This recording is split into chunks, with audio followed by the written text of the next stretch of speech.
Happy Sunday! It's December 5th, 2021. I'm Lights Camera Jackson and welcome to LCJ Live. Hope you're doing well. Another big movie weekend-ish. The box office was down, but we knew that was coming. I predicted that here on LCJ Live, but it's a big movie week when it comes to awards voting. As by this Friday, December the 10th, I will be voting for the nominees for the Critics' Choice Awards. Now, there are already many critics groups and cities around the country naming their nominees. Critics' Choice will be naming its nominees next Monday, December 13th at about noon Eastern. And I will be voting for the nominees by this Friday. I still have some big films to see. I've seen a lot. We will go through many of the films that I've seen recently. I still have a few I want to catch, including Licorice Pizza, The Matrix, fingers crossed on that, West Side Story, and a couple of others. Hopefully studios will send those movies out. We are working on Licorice Pizza and a couple others. And there are a few other films I'll be checking out that'll be debuting in the next few weeks and into the next month or two as well. Let's get into box office a little bit, then I'll tell you about all the movies that I have seen. Before we do that, Ham and Olaf are here with me because this Wednesday night, ABC will be airing Olaf's Frozen Adventure at 8 and Toy Story That Time Forgot at 8:30. They delayed that from last Thursday because of the Alec Baldwin special they aired on Thursday night. Your winner for the box office is Encanto with $12.7 million. It's up to $58 million. Now, it is the highest grossing animated film of 2021. Still needs another $600,000 to beat The Croods: A New Age to become the biggest animated movie of the entire pandemic period. And then it will need to get to about $71 million to become the highest grossing family movie, G or PG rated film of the entire pandemic period, to top Space Jam: A New Legacy, which earned $70.5 million over the summer, and it actually premiered last night on HBO. Close behind in second, Ghostbusters Afterlife with $10.4 million. You like the Olaf Pez dispenser, says Egyptian Shumba. Thank you so much. Appreciate it. Ghostbusters with $10.4 million. It has crossed the $100 million mark. It's at 102.2. And it needs to get to 128.5 in order to beat the 2016 Ghostbusters reboot. It's going to be close. It will be close. House of Gucci with $6.8 million. It's at about 34. Eternals with 3.9. It's at 156.5. Also with about 3.9 million this weekend, Christmas with The Chosen, with a 5-day total, I think 5 days, of $8.8 million. Resident Evil Raccoon City with 2.7 million. Dune with a huge IMAX boost this weekend. $1 million of its 1.8 million this weekend came from IMAX theaters with the big re-release, so that was big for Dune. It's at about 105 million. Clifford the Big Red Dog, also 1.8 million. It is at 46. Rounding out your top 10 this weekend, King Richard with 1.2, it's at 13. And Sword Art Online Progressive with a 3-day total of about $1.1 million. We are waiting for the box office for Flea, the animated documentary that opened in a few theaters this weekend. That is an excellent movie. We're waiting on that. Venom is at $211 million. Come On, Come On had an expansion this weekend, but just $462,000, not a lot. And Wolf, which only opened in about 300 places, just $81,000. Last night I saw A Journal for Jordan. It's the new Michael B. Jordan drama directed by Denzel Washington. Sony sneaked it in, according to this Deadline article, 225 theaters last night at 7 o'clock. Mine in upstate New York, near Albany, New York, had only about 25 people in it, counting me. But Sony is reporting some sold-out showings in some places around the country. It's a good film. It's not an amazing movie, but it's a good film. And I'm surprised that Sony is not pushing this for awards consideration. It won't get nominations. Michael B. Jordan will not be up for Best Actor, Denzel for directing, and the film for picture. But you would think that a Denzel Washington directed film would get at least, that's coming out on Christmas Day, would get at least some kind of awards recognition from Sony. So I'm surprised by that. It's a good film. It's not a total powerhouse. It makes some story decisions that don't quite work. Some scenes could have been cut. It's a long film. It's about 2:10. Some elements could have been cut. Things could have been tightened, restructured, reorganized. Michael B. Jordan's good. It's not an amazing performance. It's not what he does in the first Creed. It's not what he does in Fruitvale Station. It's the role's a little limited, but it's based on an inspiring true story that does get you a little bit emotionally towards the end. Shantae Adams in a major lead actress role for her. This is definitely going to boost her career without question. It's a very romantic film. It's a sad film in some ways, and I'm not going to spoil what the story exactly is for those of you who want to go in seeing it. But it's not the most uplifting film, but it has sections of a pretty intense romance. Almost so much so that this film could have been put out for Valentine's Day instead of Christmas, but I think Sony just wants to finally get it out there. This is a film couples will probably go to over Christmas. This is a film Michael B. Jordan and Denzel fans should see because, again, it's good. It's not amazing, but it's coming out Christmas Day, A Journal for Jordan. So I saw that last night. I have seen a bunch of other films that are coming out over the next several weeks. New films for this week coming out in theaters being The Ricardos. This is the Lucille Ball, Desi Arnaz Jr. biopic of sorts. It takes place in a certain week while they're filming an episode of I Love Lucy. It also goes back in time. It does some other things. It's from Aaron Sorkin, Nicole Kidman, Javier Bardem, J.K. Simmons. I am embargoed on sharing my opinions and full reviews until Tuesday. I'll be getting some things out there this week with my thoughts on the movie. I will say this. I made it be one of my most anticipated films of the rest of the year because it's about television, it's about entertainment, it's about these icons. I know a good deal about Lucille Ball, watched some documentaries and some things over the years. It's a different film than I expected, and maybe not a spectacular one. So that's a little tease for you. I'll have more this week. Also out this week is West Side Story, which as of now, I'll share this with you, Disney is not sending links or discs for West Side Story to Critics' Choice members as of this moment. And the film opens Friday, and our deadline is Friday. So they're only putting it in theaters for people to see it as of this moment in time. Maybe that will change. It's Steven Spielberg's musical adaptation remake of the classic 1961 film. Rita Moreno's in this one too. And it's got a cast of Rachel Ziegler getting some buzz and some other cast members in it. Ariana DeBose, who I believe was in The Prom last year. So it's got some buzz behind it. Is it worth it? Is a 2-hour, 36-minute remake of West Side Story from Spielberg necessary? Worth it?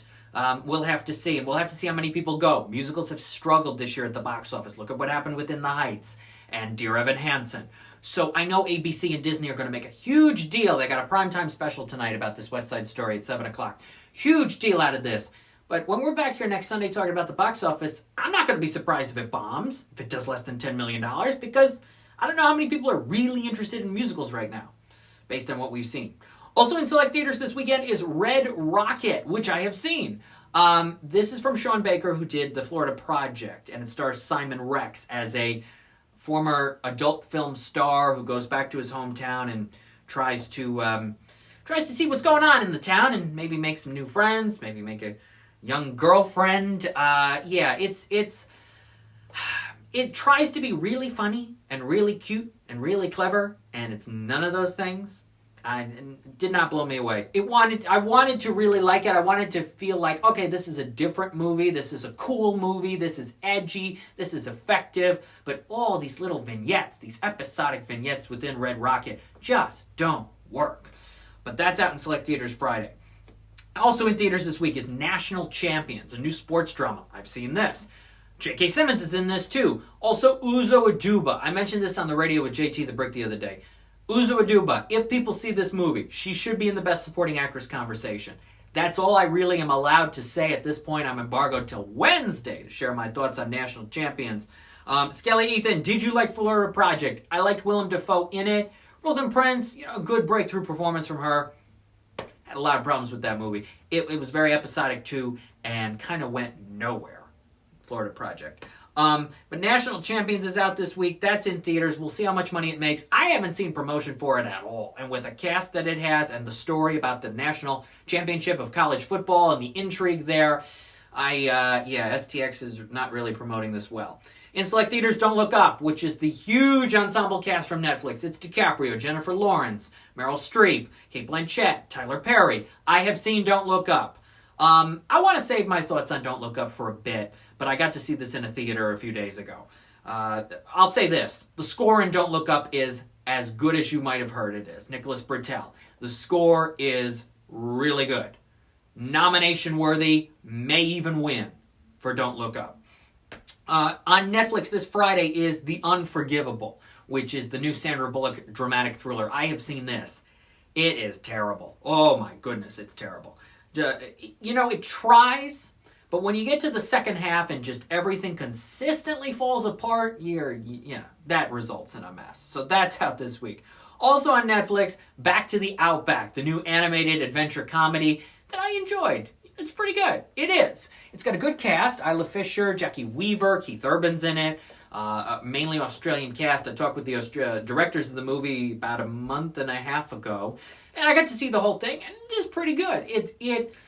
It spins it's sort of like the Australian version of Madagascar, but it spins that a little bit, has some commentary, has some smart things to say. So for families, check out Back to the Outback this Friday on Netflix. Your favorite Christmas movie of all time? Well, I know It's a Wonderful Life is up there, and I got to go to the It's a Wonderful Life Museum in Seneca Falls recently. I'm going to have some photos from there very soon across my social media.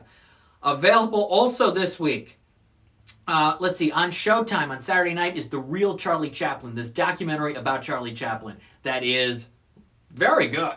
The narration in it is excellent. The footage, it reveals some things that are going to shock you. If you know about Charlie Chaplin's life, or maybe you don't, but you're interested in it, The Real Charlie Chaplin. Check it out this Saturday night on Showtime.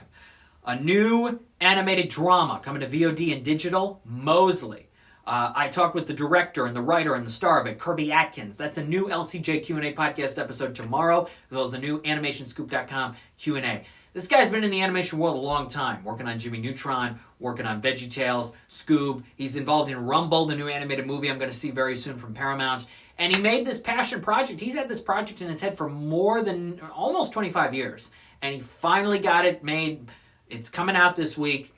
So it's a great conversation with him. Check that out at Animation Scoop and the lcj.podbean.com. While you're also there on the Podbean page, check out my conversation with Diary of a Wimpy Kid author Jeff Kinney. It's a quick 7 minutes. Boy, we get a lot in, and it's a great conversation with him. Also out this week, another animated movie I've seen called Even Mice Belong in Heaven. It's from Samuel Goldwyn. It's going to be, I believe, VOD this Friday, December 10th. And it is about a mouse and a fox that get killed and end up in heaven. And what happens? It's a stop-motion animated film. I'm always intrigued by stop-motion. And it's a really interesting movie. It really is. The themes that it brings up, especially in the final act, where we go with the characters, it is unique, it is quirky, it is different. Even Mice Belong in Heaven. Not really for young kids. They'll get a little bit out of it, but it goes to some places where you're like, wow. So adults should check it out. It's quite a trip. And it's a good film. And it's a well-made film in terms of the stop motion. And I believe the makers got it done in less than 3 years, which for a 90-minute movie is very hard to do. So Even Mice Belong in Heaven is out this week. So we got 3 new animated movies, a bunch of live-action films, and some more I want to see before voting. It is a big week in the entertainment world. I will say that West Side Story is going to be number 1 when we're back here next weekend, next Sunday on LCJ Live. Though maybe it'll be closer than we think in terms of the drop Encanto has. We'll have to see where it goes. We'll have to see how much money West Side Story is going to make. Maybe $10 million is good enough for number 1. We'll have to see what happens. But in the meantime, you can follow me on Twitter at LCJ Reviews, Instagram at LightsCamJackson, YouTube.com/LightsCameraJackson, and that website is lights-camera-jackson.com. When are the LCJ Awards this year? Well, we got to get through the Critics' Choice voting first, and then I got to compile everything. Because what I'm going to do with my top 10 list for the year and with the LCJ Awards and whatever else I do is I'm going to take movies that came out from Jan 1 to December 31. For Critics' Choice, it's from March 1 to December 31. But there are some films from early in the year, like The Dig, that may end up on my top 10 list for the year.